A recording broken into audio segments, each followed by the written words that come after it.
In the quiet countryside of rural Wisconsin, there are long stretches of land where the roads seem to disappear into silence. Fields roll endlessly into the distance, old barns stand weathered and empty, and sometimes there are places that locals simply avoid. In late 2020, rumors began circulating among a small group of people in Chippewa County. At first, no one spoke openly about it. They whispered, they exchanged uneasy glances, and they made an unspoken agreement not to get involved, because the stories sounded unbelievable. It was about a suitcase, one that had been sitting for months on an abandoned farm, and according to those who had seen it, it might contain human remains. The property sat off a rural gravel road, hidden behind overgrown weeds and crumbling buildings. It was the kind of place people only visited when they had a reason to stay out of sight. Some went there searching for scrap metal. Others used it as a meeting point away from town, but most locals simply avoided it. They said the place felt wrong, too quiet, too isolated. In mid-October 2020, investigators in Eau Claire received an unexpected tip. The information didn't come from a witness, it came from someone already in custody on an unrelated case. A 37-year-old man told detectives that months earlier he had heard something strange from an acquaintance. The acquaintance claimed he had discovered a suitcase at an abandoned farm. Curious, he had opened it. What he believed he saw frightened him so much that he quickly closed it and left. But instead of reporting it immediately, he told only a few people, quietly and with hesitation. He said he feared being connected to whatever might be inside. Detectives took the information seriously. They interviewed others who had heard the same story. One person confirmed they had even driven past the location. They described seeing a purple suitcase sitting alone in an open field, completely out of place. It hadn't been hidden, it hadn't been buried, it was simply there, waiting. With enough details gathered, investigators decided to search the property. They followed a gravel driveway that cut through tall grass and led to a group of abandoned structures. The air was still, no movement, no signs of recent activity. Then they saw it. A single suitcase resting in the open. Its presence was unmistakable. It didn't belong in that setting. A crime scene unit was called in immediately. The area was secured. Investigators approached carefully, documenting every step. There were no visible signs of a struggle nearby, no indication of a crime occurring at that exact spot, which suggested something important. The suitcase had likely been placed there intentionally. When investigators slowly opened it, they discovered what everyone had feared. Inside were human remains, but there was no immediate way to determine who the person had been. The remains were largely skeletal. There were no identifying documents, no obvious clues pointing to a name, only a few personal items placed alongside them. Those items would become crucial because they were the first pieces of a puzzle that would take years to fully assemble. Among them were clothing, a small notebook, and 2 used pregnancy tests. Both showed positive results. Investigators now believe the remains belonged to an adult woman, possibly someone who had been pregnant. The remains were sent for forensic testing. DNA analysis would take months. Investigators knew they would need patience because the identity of the victim was the key to everything. Without a name, there could be no clear investigation. But even before the lab results came back, there was one more clue. Near the rear of the abandoned property, investigators discovered a name tag lying in the grass. On it was a single name, Rosalie. At the time, no one knew how important that small detail would become. But hundreds of miles away, another investigation had already begun months earlier. A missing person case, one that would soon connect directly to the suitcase in the field. Months before the suitcase was discovered in rural Wisconsin, a young woman had quietly vanished. Her name was Rosalie Cindy Chevaria Rodriguez. She was just 24 years old, and like many immigrants who come to the United States, she had arrived with one goal: to build a better future. Rosalie lived in the small city of Reedsburg, about 2 hours southwest of where the suitcase would eventually be found. She worked multiple jobs to support herself and her young daughter, who remained in Peru with family. Friends described her as hardworking, determined, and deeply devoted to her child. She had dreams of eventually building a stable life in the tourism industry, but for the time being, she worked wherever she could. She cleaned rooms at a resort. She also worked shifts at a local restaurant and pub. Life was busy, but she stayed focused. In early July of 2020, something changed. On July 2nd, Rosalie completed her shift at the restaurant. It was the last confirmed time anyone saw her in person. After that night, she seemed to disappear. Her husband, 22-year-old Jose Dominguez Garcia, told police they had argued days earlier. According to him, Rosalie left their home on July 4th after the disagreement. He said they continued communicating through text messages for a short time. Those messages claimed she planned to move to Chicago and start a new life. She also sent similar messages to her employers, stating she was quitting her jobs. On the surface, it sounded like a voluntary departure, but something didn't feel right. Rosalie was known for being responsible. She stayed in regular contact with family. She never would have left without making clear arrangements, especially with her daughter back in Peru. Yet suddenly, communication stopped. No calls, no updates, no explanation. Her husband eventually reported her missing. Investigators visited the home they had shared. Inside, they found no signs of forced entry or disturbance. The room appeared clean and orderly. But outside, in a storage shed, they discovered several bags containing Rosalie's belongings, clothing, personal items, and prescriptions in her name. One detail stood out. Her essential documents were missing. So were her wallet, phone, and vehicle. At first glance, it suggested she had left intentionally, but investigators knew something else. Rosalie had been 3 months pregnant when she disappeared. According to friends, she had recently learned troubling information. She discovered that Jose had been sending money to another woman overseas. This caused tension in their marriage. Rosalie had reportedly decided she wanted to return to Peru and raise her children there. This made her sudden silence even more suspicious, because she would never leave her daughter without staying in contact. Weeks passed with no confirmed sightings. Then, in August, a new development changed the direction of the investigation. A man contacted police regarding a financial dispute. He had sold a car to Jose, a red Volkswagen Jetta. Jose had paid only part of the agreed price. Then suddenly, he disappeared and stopped responding. Around the same time, investigators discovered something else. Rosalie's car had been abandoned in the parking lot of a hotel. It had sat there for over a week before being towed. Hotel employees reported noticing a strong and unusual odor coming from the vehicle. They also observed that it had been backed into a remote parking space far from the building.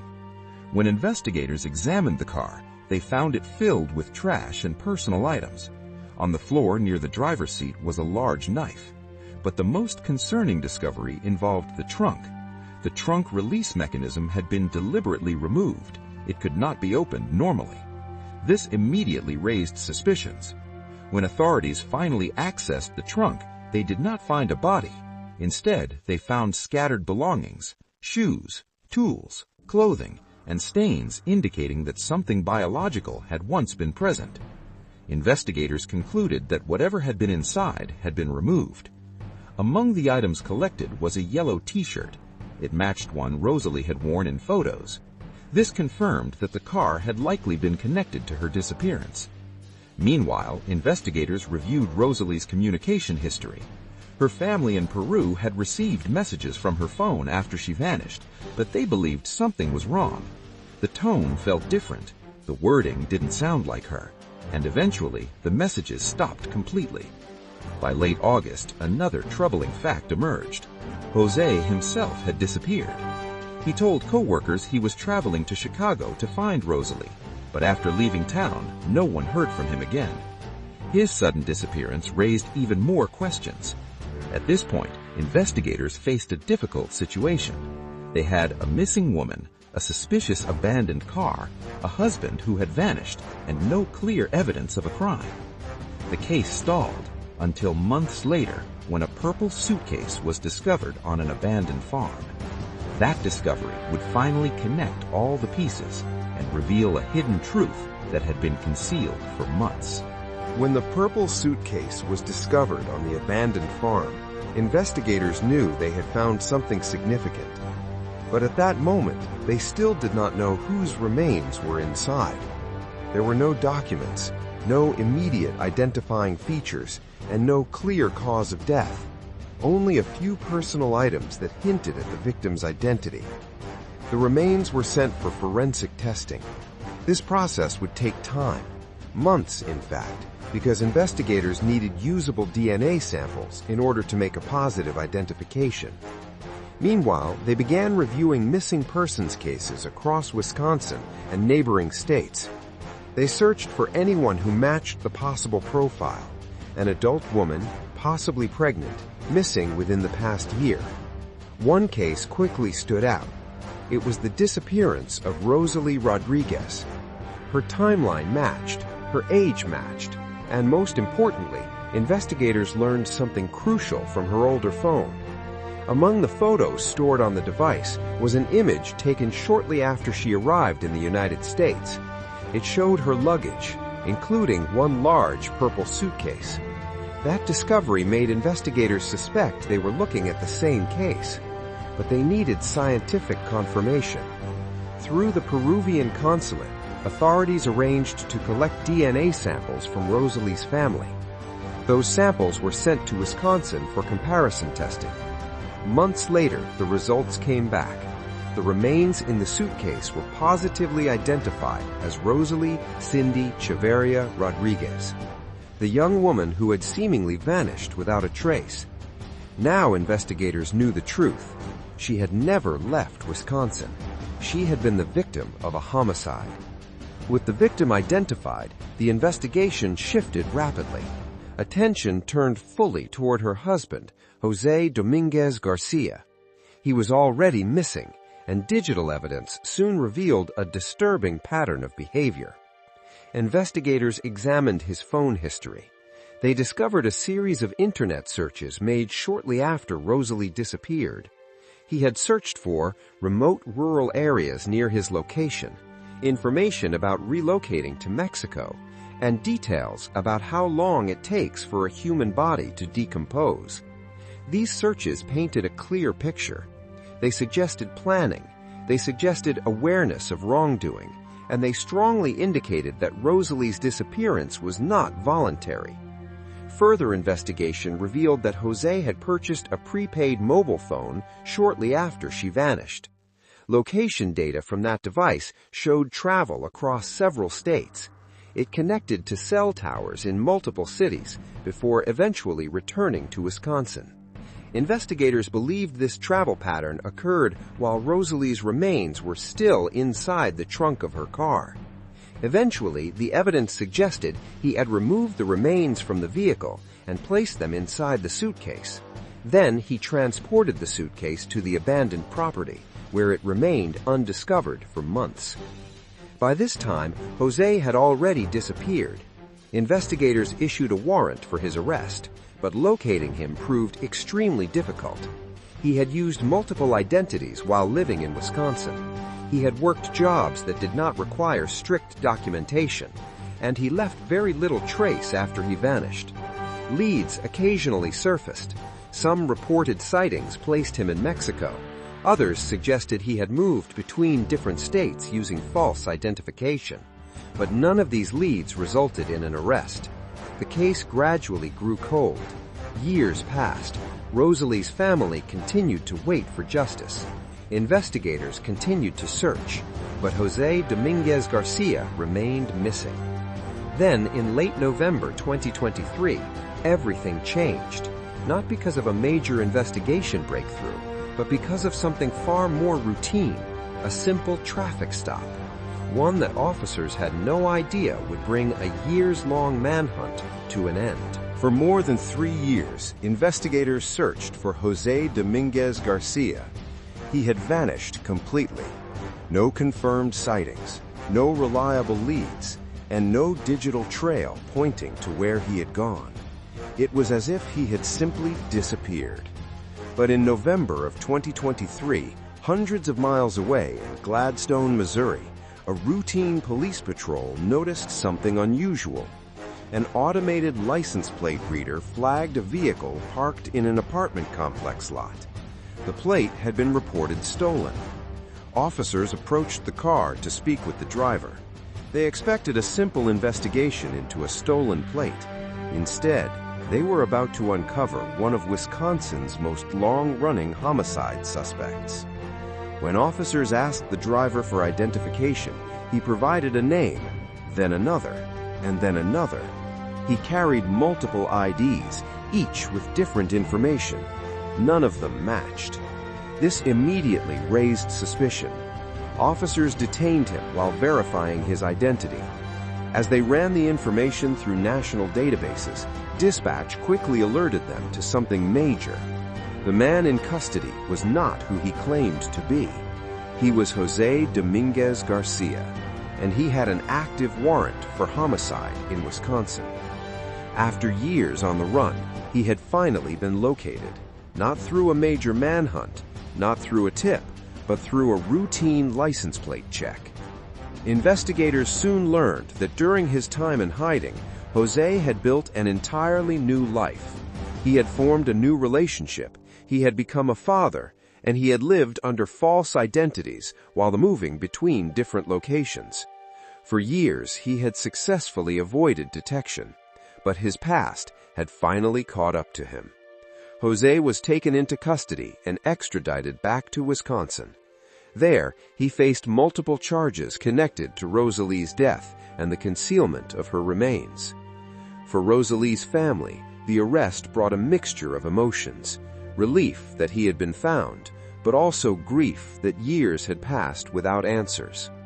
In early 2025, the case reached its conclusion in court. Jose entered a plea of no contest to reckless homicide charges. This meant he did not admit guilt directly, but accepted that the evidence would likely lead to a conviction. During the sentencing hearing, Rosalie's family traveled to Peru to speak. They described her as a young woman full of dreams, a devoted mother, someone who came to the United States hoping to build a better future. They also spoke about the lasting impact of her loss, her daughter growing up without her mother, her parents carrying the weight of unanswered questions for years, and the emotional toll of waiting for justice. Jose addressed the court as well. He acknowledged his responsibility and expressed regret. According to his statement, he admitted that an argument between them had escalated into a tragic act. His words, however, could not undo what had happened. The judge delivered a lengthy summary of the case. He described how Rosalie's disappearance had been hidden for months, how her communications had been falsely maintained to create the illusion that she was alive, and how her remains had been placed in a remote location in an attempt to avoid discovery. Jose was sentenced to 40 years, 25 years to be served in prison, followed by an extended period of supervision. For Rosalie's family, the arrest brought a mixture of emotions: relief that he had been found, but also grief that years had passed without answers. Today, the case remains a reminder of how easily someone can vanish and how long it can take for the truth to emerge. It also highlights the importance of persistence in investigations, because even when years pass, even when leads run dry, justice can still arrive unexpectedly, sometimes through something as simple as a routine traffic stop. Rosalie Rodriguez came to a new country with hope for the future. Her story ended tragically, but the determination to uncover the truth ensured that her life and what happened to her would not be forgotten.